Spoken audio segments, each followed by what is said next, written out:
In almost every circumstance that Kate Middleton finds herself in, she acts with a charming combination of good nature and a proper sense of the dignity of the occasion. At some date in the future, Prince William will become king. Kate by his side will be queen consort. Hello everyone, and welcome back to the channel, where the whispers of crowns and thrones never fade into silence. Today, we step into a tale so unexpected, so layered with intrigue, that it feels like something ripped straight from a forgotten diplomatic novel. The steady gaze of one of the world's most enigmatic leaders was not fixed on battlefields or boardrooms, but instead on the poised figures of a future king and queen across the North Sea. Russian President Vladimir Putin has released a video that has sent shockwaves through royal circles, praising Prince William and Princess Catherine as the shining beacons of Britain's monarchy, calling them the future guardians of a timeless legacy. His words carried a warmth no one anticipated. Experts are buzzing, suggesting this could signal the dawn of an extraordinary bond between old rivals, a pledge of friendship that runs deeper than surface pleasantries. At its heart, it underscores a profound respect for the new royal era blooming in the shadow of Queen Elizabeth's enduring light. But hold on. Before we unpack this global curve, hit that like button if you're as stunned as I am, and subscribe to stay locked into every royal revelation. Let's set the stage properly. It's been a whirlwind couple of years for William and Catherine, the Prince and Princess of Wales. Since stepping into their pivotal roles after the late Queen's passing, they have become more than just figureheads. They have evolved into symbols of quiet strength and modern grace, navigating personal trials with a dignity that captivates the world. From Catherine's courageous health journey to William's tireless environmental crusades, their every move draws eyes from every corner of the globe. Admirers adore their down-to-earth charm, the way they blend ancient pomp with everyday parenting, shuttling George, Charlotte, and Louis to school while carrying the weight of destiny. It's this balance of vulnerability and valor that has turned them into icons, not only in the UK, but far beyond its misty shores. Whispers of admiration have come from Hollywood stars, African leaders, and Middle Eastern royals alike. But nothing could prepare the world for a nod from the Kremlin. Yet here we are, in the crisp autumn of 2025. With Putin himself extending an olive branch wrapped in velvet compliments. The video surfaced quietly on a state channel, no fanfare. Just a 3-minute clip that exploded across social media like wildfire. In it, Putin sits in his familiar oak-paneled office, the faint tick of a grandfather clock in the background, and speaks directly to the camera with that measured tone we all recognize. He does not mince words. Prince William and Princess Catherine, he says, steady and sincere, embody the spirit of continuity and renewal that great nations cherish. They will be exemplary stewards as king and queen, guiding the United Kingdom with wisdom and compassion. It's the kind of statement that stops you in your tracks. Why now? Why them? And what does it mean for the intricate dance of international relations? Royal watchers were glued to their screens within hours, dissecting every inflection and every pause. This was not mere politeness, was a deliberate gesture. Insiders suggest it could hint at thawing frost between London and Moscow. As one veteran diplomat put it off the record, it's like receiving a handwritten note from an unexpected suitor full of promise and possibility. But to truly understand the weight of this moment, we must rewind to the threads of history that tie these two worlds together in ways most of us never imagined. Because the story of British royals and Russian leaders is not a modern fairy tale. It is woven from centuries of alliances, exiles, and kinships that spanned empires. Long before headlines screamed of tensions, there were marriages that bridged courts, cousins who shared tea in gilded halls, and secrets whispered in shadowed gardens. Queen Victoria, the iron-willed matriarch, saw her grandchildren scatter across Europe's maps, including into the Romanov court of St. Petersburg. Nicholas II, the last Tsar, was her grandson, bound by blood to the Windsors in a web so tangled it reads, like a family tree designed by fate itself. These connections were not just ink on parchment, they shaped destinies. During the dark days of revolution, when Bolshevik shadows lengthened over the Winter Palace, pleas for sanctuary flew to Buckingham Palace like carrier pigeons in a storm.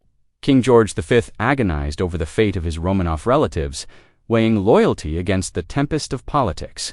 In the end, asylum was denied, a decision that haunted the family for generations, a scar softened by time but never erased. Fast forward through the Cold War's chill, and those bonds simmered quietly beneath the surface, occasionally surfacing in moments of unexpected warmth.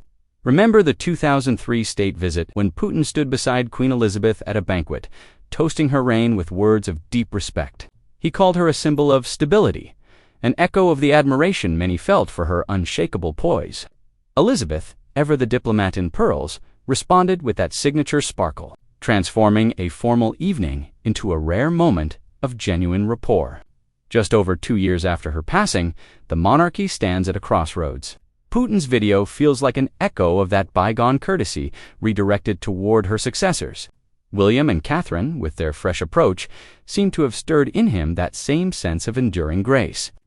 Palace insiders note that the couple has quietly leaned on those historical ties, perhaps through private correspondences or cultural gestures that never reached the tabloids. Catherine, with her love of literature and the arts, has curated exhibits honoring Anglo-Russian exchanges from Fabergé eggs to Tchaikovsky scores. William, always the protector of legacy, has spoken of remembering shared histories without letting them chain the future. It is this nuanced reverence that Putin appears to celebrate, positioning them not as distant icons, but as vital links in a chain of mutual respect. His message does not linger on the past, it propels forward, envisioning William on the throne and Catherine at his side as pillars of a harmonious realm. Such phrasing is deliberate. In Russian diplomatic language, it signals balanced partnerships that uplift rather than undermine. Royal correspondent Emily Andrews, speaking on BBC Breakfast the morning after the clip aired, described it as a velvet glove over an iron fist of intent, suggesting layers of subtext demanding closer scrutiny. Yet, despite its diplomatic polish, the praise feels strikingly personal, almost paternal. Putin, who has weathered his own nation's turbulent chapters, seems to see in William and Catherine reflections of resilient leadership, the kind that endures storms with quiet resolve. And as the world digests his words, questions swirl. Is this simply a lone olive branch or the first leaf of a budding alliance? To answer that, we turn to the experts, whose ears are always pressed to the ground of global whispers. And to do that, we must dissect every second of this fateful video, because within those 4 short minutes lies a world of unspoken stories. What unfolded was an unfiltered endorsement, the kind that leaves jaws on the floor. Palace sources, speaking anonymously to The Times, described the reaction inside as one of surprise but also intrigue. William and Catherine reportedly watched the clip during a quiet family evening, exchanging knowing glances that spoke volumes without a single word. This wasn't the first time foreign leaders had showered the couple with praise. From U.S. presidents to Commonwealth dignitaries, compliments often fall like confetti at a coronation. But coming from Vladimir Putin, the weight of the gesture felt entirely different. It carried with it not just admiration, but the potential to shift pieces on the grand chessboard of international relations. Enter the experts, those sharp-eyed analysts, who connect dots the rest of us might never see. Dr. Alina Pet, a London-based historian of Eastern European diplomacy, was among the first to weigh in on Sky News. This is no casual remark, she asserted firmly under the glare of studio lights. Putin's phrasing, she explained, evoked echoes of the Romanov-Windsor affinities, hinting at a desire to rekindle cultural dialogues long dormant. She pointed to the timing of the message, which arrived just weeks after a discreet arts exchange between the British Museum and the Hermitage.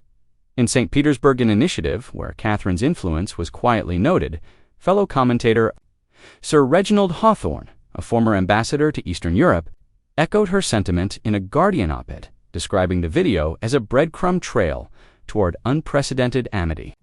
By casting William and Catherine as future exemplars of leadership, Hawthorne argued Putin was not merely complimenting them, he was endorsing the monarchy itself as a conduit of soft power, a monarchy that could nurture friendships unburdened by the frictions of government policy. These observations weren't isolated.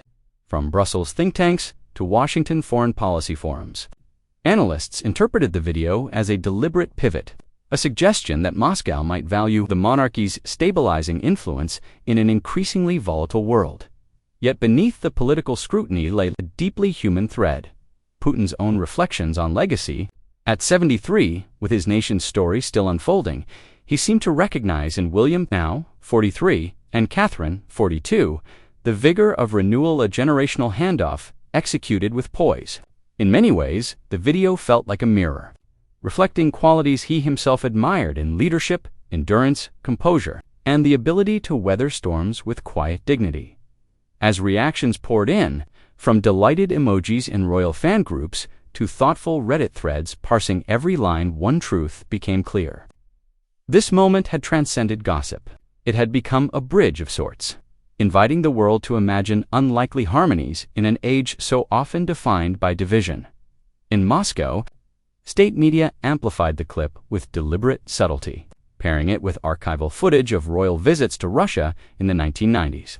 When Prince Charles, now king, walked the Kremlin's halls with a young William by his side, the subtext was continuity, a reminder that history's threads are never fully severed.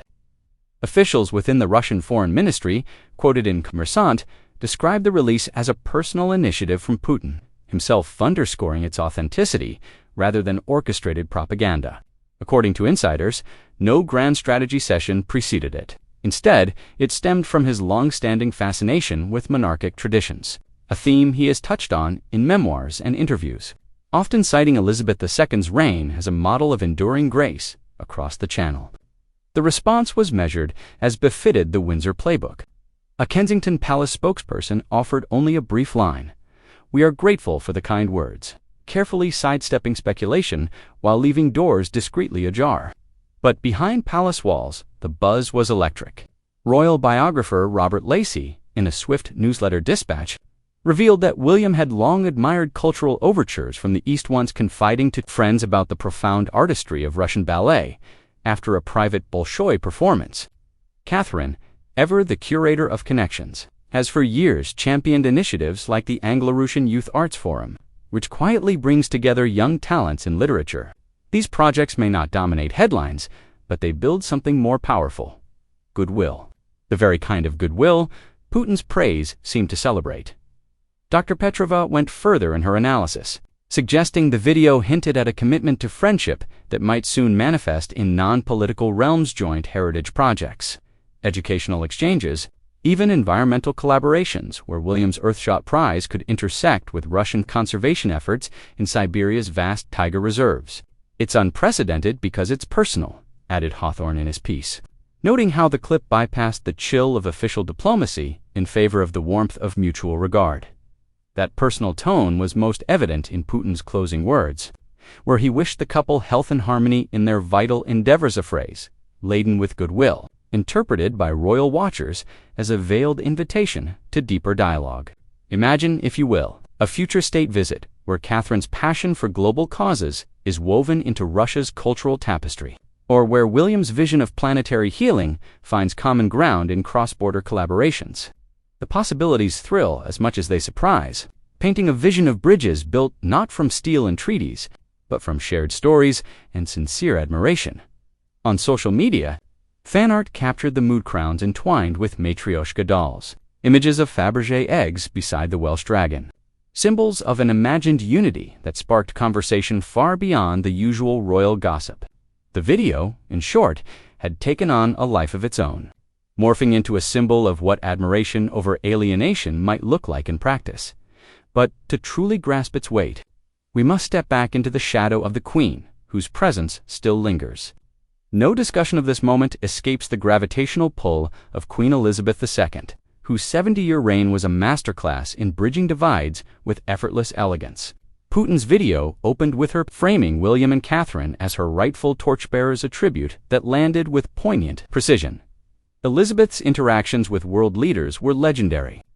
From hosting Nikita Khrushchev in 1956 to her 1971 Moscow visit, where she charmed the Soviet elite with her wit and warmth, she sowed seeds of respect that endured even through decades of ideological frost. Now, with her silhouette faded from the balcony, Putin seems to honor that void by elevating her heirs, signaling that the monarchy's allure remains undiminished. He values the new royal generation, noted Dr. Anna Netta, a Moscow-based cultural liaison. In an interview with The Telegraph, He sees in them the same steadfastness that defined Elizabeth's era. This valuation, she explained, isn't abstracted, is rooted in observable grace. William's speeches on mental health, delivered with raw honesty, echo the Queen's subtle advocacy for resilience. Catherine's lifelong focus on children's well-being mirrors Elizabeth's quiet patronage of youth causes. Putin, in elevating them, appears to be threading continuity into admiration, as though acknowledging that the Windsor evolution from stiff formality to empathetic engagement is exactly what the modern world craves.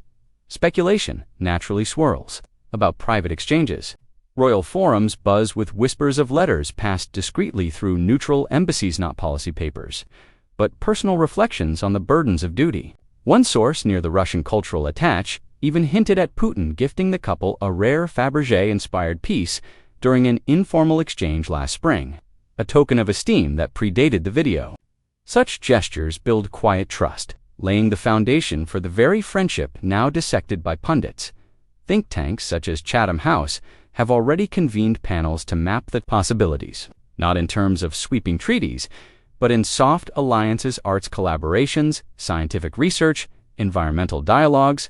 Catherine's patronage of the V and A Kudizili linked with Russia's Pushkin Museum for traveling exhibitions. William's oceanic initiatives might dovetail with Arctic preservation projects, creating bonds that feel organic rather than imposed. This warmth, so unprecedented, positions the Waleses as diplomats. In their own right, their star power smoothing edges where statesmen often stumble. Dr. Netta called it a renaissance of regard, where Putin's words invite the world to see the monarchy anew, not as relics of empire, but as human figures embodying continuity, compassion, and cultural resonance. As clips circulated of Elizabeth's Moscow, moments juxtaposed against William and Catherine's poised public appearances, the message crystallized: the Queen built the bridge, but her heirs are destined to walk it, hand in hand with admirers from afar. It is a narrative that stirs the soul, reminding us that legacies endure, not in stone or monuments, but in the living embodiment of those who carry them forward. Admiration has always been a currency in the world of power, but sometimes it arrives from places no one expects. The praise William and Catherine received in Putin's video did more than shock audiences. It peeled back a curtain on how far their influence now travels. Across borders, across ideologies, across divides that have stood for decades. Their image carries a different kind of weight. It is not the weight of politics, nor of policies debated behind closed doors, but of something more elemental: authenticity. A couple who have chosen to live their lives with deliberate intention. Windsor walks over Westminster whirlwinds, family photographs over flashbulb frenzies, quiet duty over constant spectacle. And in this very simplicity, in this balance of crown and kin, lies the magnetism that even Moscow could not ignore. For experts, the significance is layered. Some point to Queen Elizabeth's precedent-setting visit to Moscow in the 1990s, where her calm presence softened the sharp edges of diplomacy. Others recall moments in history when admiration itself became a bridge when respect, not rhetoric, turned tides. In William and Catherine, Putin seemed to recognize heirs who carry that same torch, but in their own modern, human way. William, with his voice steady on matters of the environment, has become a champion of causes that stretch far beyond Britain. His Earthshot Prize has resonated across continents, connecting innovators, scientists, and conservationists. In Russia, a land defined by vast wilderness, these themes find echoes: tigers in Siberia, forests in the Arctic, ecosystems in need of guardianship. Catherine, with her work on children's well-being and mental health, speaks to struggles that families know everywhere, whether in Windsor or in Moscow suburbs. Addiction recovery, childhood development, the quiet, unseen battles of ordinary people, these are causes that soften barriers, because they touch the soul of every nation. And perhaps that is why Putin's praise landed with such gravity. It wasn't couched in politics, but in admiration for virtues that feel universal, a recognition that William and Catherine represent something rare, leaders who mirror the same trials and triumphs that families everywhere endure, the sleepless nights, the laughter of children, the courage in hardship. They are royal, yes, but also profoundly relatable. Royal watchers note how personal this feels, the candid handholds at church, the whispered stories read to their children. The unspoken support Catherine and William offer each other in public moments that strip away formality and reveal humanity. Putin, a father and grandfather himself, seemed to understand this balance, and in his words, one hears not only respect for their titles, but esteem for their character. Fan communities have amplified the moment with a creativity of their own. Social media threads filled with montages place William's polar treks alongside Russia's frozen landscapes, Catherine's elegant gowns beside Fabergé treasures, crowns intertwined with matryoshka dolls. These images may be symbolic, but they capture what so many feel, that this gesture has become a cultural bridge. However fragile, built from admiration rather than mandates, analysts go further still. They imagine what might grow from this. Cultural festivals where British gardeners and Russian botanists cultivate heirloom roses together. Literary evenings where Shakespeare and Tolstoy share the same stage under Catherine's guidance. School exchanges where children in London and Moscow write letters to one another, bridging gaps with innocence that adults too often forget. Environmental alliances where William's vision for the planet meets Russia's stewardship of its wilderness. These are not treaties inked in boardrooms, but bonds born in human recognitions, simple, powerful, enduring. The historical echoes cannot be ignored. Queen Elizabeth's reign was filled with moments where grace did what policy could not. Her laughter over caviar in Moscow, her handshakes with leaders across divides, her quiet yet commanding presence, those encounters planted seeds of regard that lasted decades. Now, with her passing, the world searches for continuity. In William and Catherine, Putin seemed to see that continuity, not in stone monuments or rigid ceremony, but in resilience, authenticity, and shared humanity. This video, then, is not just a fleeting compliment. It is a reminder that admiration itself can be diplomacy, that sometimes the most powerful bridge is built not of steel or treaties, but of sincerity.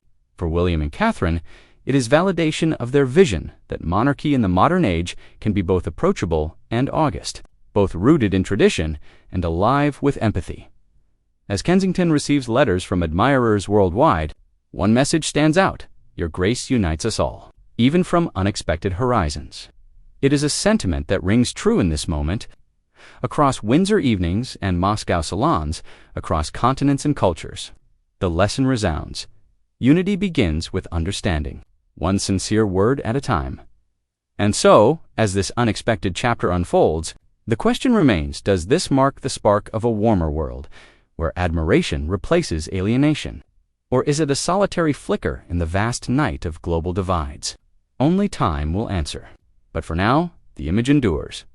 William and Catherine, standing side by side, embodying a vision of monarchy that does not simply reign, but resonates.